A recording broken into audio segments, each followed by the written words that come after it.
어제 본문의 말씀 14장의 마지막 부분은 이 절망적인 말씀으로 마무리가 됩니다. 43절에 이렇게 나와 있죠. 너희가 그 칼에 망하리라. 너희가 여호와를 배반하였으니 여호와께서 너희와 함께 하지 아니하시리라. 너희가 여호와를 배반하였으니 여호와께서 너희와 함께 하지 아니하시리라라고 말씀을 하시는데, 이집트에서 자유의 몸을 입고 약속의 땅으로 들어가야 하는데, 하나님께서는 그 이스라엘의 반복적인 불평과 불신과 또 배반으로 인해서 결국에는 1세대 이스라엘은 약속의 땅에 들어가지 못하게 됩니다. 하지만 15장에 들어가면서 14장에서는 다른 하나님의 모습을 우리가 보게 됩니다. 15장에 주님께서는 이스라엘에게 약속의 말씀을 주십니다. 2절 너희는 내가 주어 살게 할 땅에 들어가서, 18절 너희는 내가 인도하는 땅에 들어가거든, 19절 그 땅의 양식을 먹을 때. 조금 전까지만 해도 함께 하시지 않는다라고 하셨는데 다시 또 그들에게 약속의 말씀, 그들에게 주실 땅을 약속하시는 말씀을 주시는 것을 우리가 볼 수가 있습니다. 여기서 이스라엘을 포기하시지 않으시고 또다시 인내하시는 어떤 하나님의 그 은혜와 긍휼을 우리가 볼 수 있습니다. 물론 이 제사법은 현재 1세대 이스라엘을 위한 것이 아니라 가나안 땅에 결국에 들어가게 될 2세대를 위한, 이스라엘 2세대를 위한 법입니다. 그리고 이 말씀은 그 약속의 땅에 들어간 이후에 적용이 되는 말씀이죠. 그렇다면 하나님께서는 이스라엘 백성을 결국에는 약속의 땅에 들어가게 해주신다라는 하나님의 어떤 그 약속의 또 의지의 표현일 수가 있습니다.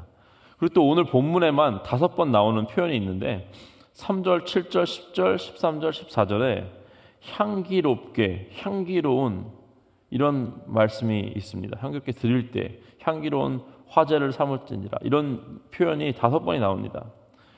이 향기롭게, 향기로운이라는 것은 하나님께서 인간의 제사를, 예배를 받아주신다라는 하나님의 표현이죠. 그 흠양하신다라는 거잖아요. 내가 너희의 제사를 받겠다라는 것도 이 하나님께서 이스라엘을 아직 포기하지 않으시고 그 사랑하신다는 그런 표현임을 우리가 알 수 있습니다. 3절부터 5절 보시면 이렇게 나와 있습니다. 여호와께 화제나 번제나 소원을 갚는 제사나 낙헌제나 정한 절기제에 소나 양을 여호와께 향기롭게 드릴 때에 그러한 헌물을 드리는 자는 고운 가루 10분의 1에 기름 4분의 1 흰을 섞어 여호와께 소제로 드릴 것이며, 번제나 다른 제사로 드리는 제물이 어린 양이면 전제로 포도주 4분의 1 흰을 준비할 것이요 하면서 이렇게 계속해서 그 제사에 대한 어떤 법을 주시는데요. 이 말씀을 줬을 때가 어디냐면은 광야에서 주셨죠. 광야가 뭐 물이 풍부해가지고 아니면 땅이 비옥해서 농사를 지을 수 있는 곳이 아니죠. 현실은 그들의 이 말씀을 받은 그 상황과 현실은 매일매일 주님께서 만나와 메추라기를 주시지 않으면은 먹고 살기 어려운 상황입니다. 소재와 뭐 전제 이런 건 상상할 수가 없어요. 농사를 지을 수가 없으니, 물이 없고 수확물이 없으니까 그 가루를 빻아가지고 소재를 드릴 수가 없지 않습니까? 열매가 없으니까 그 포도 열매로 인해 포도주를 만들어서 그거를 드릴 수 있는 상상이나 했겠어요? 광야에서는 적용도 안 되고 상상도 못하는 그런 이야기입니다. 그러나 광야가 목적지가 아니죠. 광야는 목표가 아닙니다. 광야는 그 하나님께서 주신 그 땅에 들어가기 위한 과정일 뿐입니다. 하나님께서 이미 주신 그 땅을, 가나안 땅을, 약속의 땅을 바라보는 믿음을 가지고 그 말씀을 받아야 된다는 것입니다.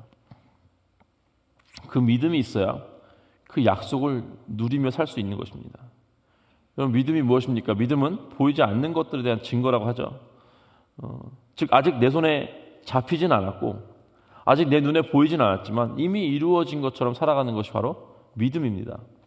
내가 지금은 광야에서 힘들게 하루하루 살고 있지만 언젠가는 하나님께서 그 소재와 전제를 드릴 수 있도록 해 주실 것을 믿으며 그날을 바라보며 살아가야 된다는 것입니다. 우리가 살면서 기쁜 일만 있겠습니까? 그렇지 않죠. 우리에게 믿음이 있다면 주님께서 항상 기뻐하라 하셨을 때 그 주님 말씀에 순종할 수 있다는 것입니다. 믿음이 없다면 내 눈에 보이는 현실이 전부입니다. 믿음이 없다면 좌절할 수밖에 없는 상황이 나의 현실일 수도 있지만 그 믿음이 있다면 내 눈에 보이지 않는다 하더라도 내 삶을 이끌어 가시고 또 궁극적으로는 천국으로 우리를 이끄실 주님을 바라볼 수 있다는 사실입니다. 그렇기 때문에 그 믿음으로 그 약속을 붙들고 오늘 하루 누리시는 여러분 되시기를 주님의 이름으로 축복하고 기도합니다. 예. 그다음에 동물 제사를 드릴 때 또 곡식과 포도주와 기름을 함께 제물로 드리라고 나와 있죠.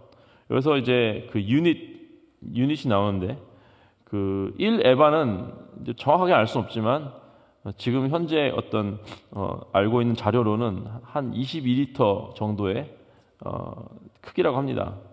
22리터. 5.8갤론인데 5.8갤론은 그 5갤론짜리 물 있지 않습니까? 그보다 조금 더 큰 통이에요. 굉장히 큰 양이죠. 그거는 이제 가루의 양을 잴 때 쓰는 통이라고 합니다. 1에바. 그리고 6흰이 1에바예요. 그러면 이제 1에바가 22리터니까 한 흰은 3.66리터입니다. 그래서 양을 드릴 때는 가루 10분의 1에바, 기름 4분의 1 흰, 포도주 4분의 1 흰. 수량을 드릴 때는 가루 10분의 2, 그리고 기름 3분의 1, 포도주 3분의 1. 수송아지는 가루 10분의 3, 기름 1흰, 포도주 2분의 1흰. 보면은 이제 동물이 커질수록 드려야 되는 이 가루의, 그러니까 곡물이죠. 곡물의 양과 기름의 양과 포도주 양이 더 늘어나는 것을 볼 수 있죠. 그러니까 양을 드릴 만한 경제 능력이 된다면은 그에 맞춰서 합당한 가루와 기름과 포도주를 드리라는 거예요. 수량을 드릴 만한 경제 능력이 된다. 그럼 또 그 수량의 크기에 맞춰서 그 크기에 합당한 곡물과 기름과 포도주를 드리라는 말씀입니다. 송아지는 말할 것도 없죠. 더 크니까 또 그만큼 그 큰 소재와 전제를 주님께 함께 드려야 된다는 것입니다. 그것도 만약에 숫자가, 그러니까 양이 한 마리가 아니라 두세 마리면은 그 곱하기 2나 3 해가지고 드리는 거예요. 하나님께서 주신 것이 많다면 그만큼 더 드려야 된다는 것입니다.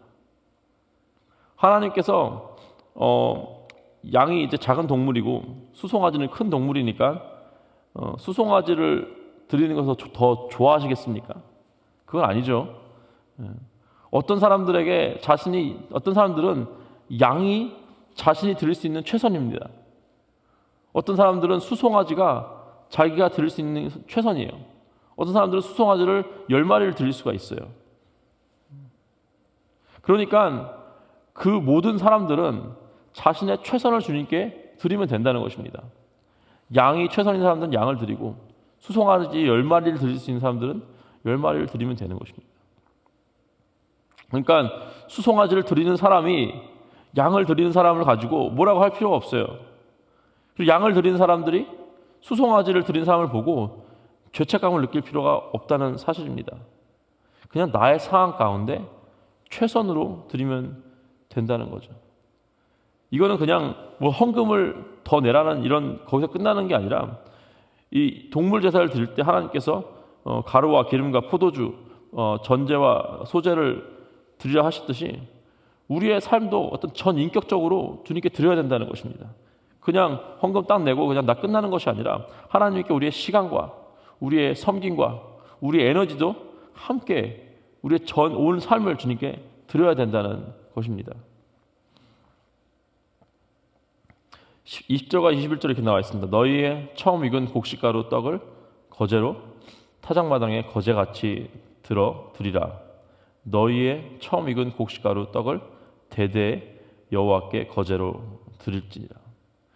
이게 지금은 이제 광야에서는 꿈도 꾸지 못한 그냥 만나만 먹고 지내야 하지만 언젠가는 그 약속의 땅으로 들어왔을 때 자기 손으로 이제 일을 하게 됩니다. 자기 손으로 일하면은 농사를 짓고 수확을 거둘 것이에요. 근데 그때 반드시 그 땅으로 인도해 주신 분이 하나님이시고 풍성한 수확을 거두게 해 주신 분도 하나님이라는 사실을 잊지 않고 감사를 해야 되는 것입니다. 처음 익은 이 곡식가루를 주님께 드리면서 그러니까 그 해 나오는 모든 수확이 다 하나님의 은혜로 인해서 하나님께서 주시는 것이구나라고 감사의 고백을 해야 된다는 것입니다. 우리의 삶도 늘 감사가 있어야 하겠죠. 감사를 잊어버릴 때 우리의 삶은 너무나 괴로워집니다. 왜냐하면은 감사는 우리에게 주어진 것을 바라보면서 그 안에서 그것을 위해서 만족과 기쁨을 누릴 수 있게 해줍니다.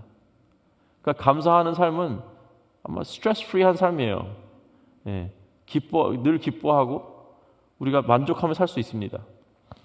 근데 감사를 잊어버릴 때 너무나 괴로워집니다. 왜냐하면은 감사는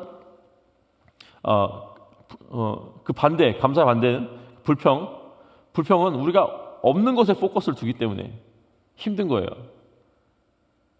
감사는 우리에게 주어진 것에 집중을 하고 그것에 대한 그것에 감사하고 기뻐할 수 있지만 그 반대인 불평은 우리에게 없는 것. 그 이스라엘 1세대가 계속 불평하지 않았습니까?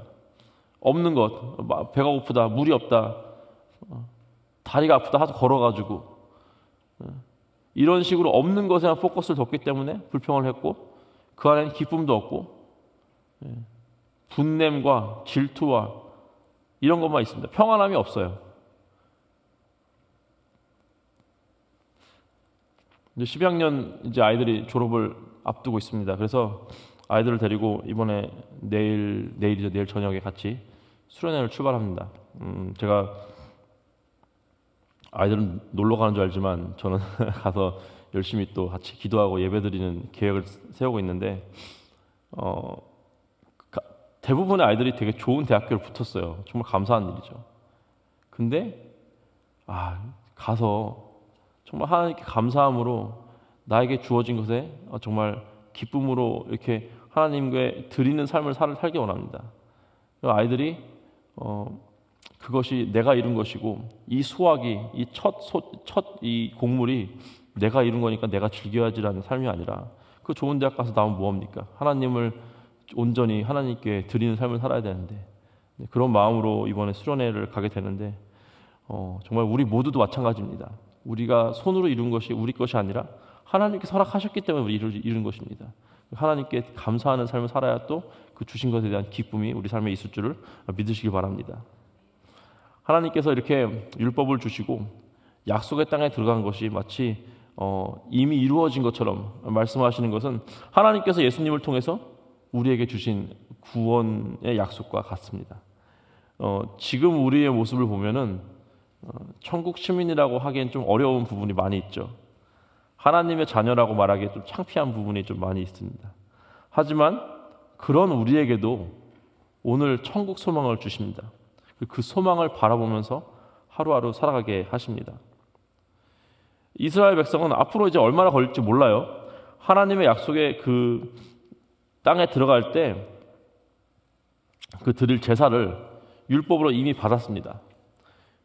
그리고 언젠가 그 광야를 벗어나서 그 약속의 땅에 들어갔을 때 하나님께 그 농사를 지어서 드리는 그 제사를 바라보면서 소망을 가지면서 살게 하셨습니다. 그렇다면 우리도 오늘 하루가 좀 힘들다 하여도 아무리 광야 같은 길을 걷는다고 하여도 또 아무리 우리의 모습이 하나님의 자녀의 모습과는 좀 안 맞고 동떨어져 있다 하더라도 우리는 천국의 기쁨으로 오늘 하루하루를 살 수 있음을 기억하시길 주님의 이름으로 또 축복합니다. 주님의 약속을 믿음으로 그 약속에 주시는 기쁨과 평안을 누릴 수가 있습니다. 주님께서 또 여러분에게 풍성하게 주신 것만큼 또 주님께 드리는 그 삶과 또한 이 주신 것에 감사하면서 기쁨이 넘치는 오늘 하루가 되시기를 주님의 이름으로 축복합니다. 여전히 인내하시면서 여전히 우리에게 긍휼 베푸시는 주님의 사랑을 의지하고 또한 그 천국 소망을 붙들고 살아가시는 저와 여러분 되시기를 주님의 이름으로 축복하고 기도합니다. 기도하시겠습니다. 하나님 감사합니다. 오늘 하루 주님께서 주시는 이 삶 가운데 주신 것에 집중하며 주신 것을 바라보며 감사하며 살아갈 수 있도록 하나님 인도하여 주시옵소서. 하나님께서 주신 만큼 또 더욱더 주님께 감사로 드리게 하시고 하나님께서 우리에게 그 허락하신 것이 하나님께서 주신 것임을 기억하며 잊지 않게 살아가게 하여 주시옵소서. 이 땅의 삶은 광야 같지만 언젠가 하나님께서 천국으로 인도하실 그날을 바라보며 오늘 하루 우리의 그 소망 가운데 주님 우리를 이끌어 주시옵소서. 감사하며 우리 주 예수 그리스도의 이름으로 기도했습니다. 아멘.